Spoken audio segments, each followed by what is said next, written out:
So Paulo Costa apparently had surgery on his elbow to cure a staph infection about 5 weeks ago, leaving him about a month now to recover fully with that. So he'll be going into his fight with Khamzat Chimaev with an injury. And while I have to give major props for Paulo Costa for not pulling out of this fight because staph infection, that where you need to have surgery, that's pretty bad. And he's fighting Khamzat Chimaev, who's a very scary guy. But in my opinion, this kind of makes me more upset because now if Khamzat wins, it's going to be a discredited win because Paulo Costa wasn't at 100%. And I'm just here to give my kind of opinion on this.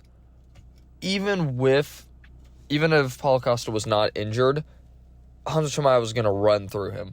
Now, I don't mean he was going to do what he did to Kevin Holland, where he just immediately gets him down and then submits him in the first round without taking a single punch. No, I'm not going to be like Lucas Tracy and think that this is going to be just one-sided domination. Because Paulo Costa is a tough guy. I know Izzy knocked him out, but Izzy grew a full-on boob for that fight. And then Marvin Vettori outstruck him, which is not a good look, but is a reason why I'm picking Khamzat Chimaev to win this fight. But he stays in there, and he's a pretty tough guy. Do I think he hits hard? No. I don't. That's a huge misconception about Paulo Costa. Yes, he's big. Yes, he is muscular. Yes, he is strong. That man is strong. But he doesn't hit hard. He does hit hard, but he's not a one-shot KO power person. He is a volume striker, which is not a bad thing. There are plenty of guys who can do that. But I think we have this misconception that he's going to flatline KO Khamzat Chimaev if he just lays a single hand on him. That's not going to happen, especially with this injury that he has. But just in my opinion, I think Paulo Costa is not really motivated to fight anymore. He's motivated training to get paid, but I don't think he has these aspirations to become champion anymore. Just based on his fighting schedule where he loses to Izzy, which, granted, a lot of people thought that he was going to win or that he would beat Izzy's toughest test. Probably his easiest fight, to be honest, but, Gyno happened.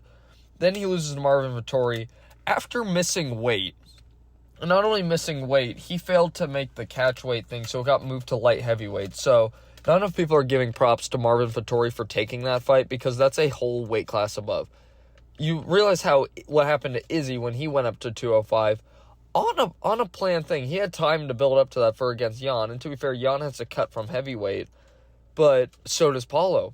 And Marvin Vettori full on beats Paulo Costa, but he outstrikes him. It wasn't a close fight, and Marvin Vettori he's well rounded, but he just isn't that good. So these people that are thinking like Paulo Costa is this really great fighter, I'm like, no, he's not. He really isn't. I don't see anybody in this top 3, top 5 that he beats. And he's just so inactive. And he went to a decision with Luke Rockhold. You don't go to a decision with Luke Rockhold. I get it was at altitude, but it was at altitude for him as well. That man has a glass chin. He's been chinned so many times. Oh my God, that actually kind of pissed me off that he wasn't even able to finish him. But I think Khamzat submits this guy, and they're going to say, oh, he has good takedown defense.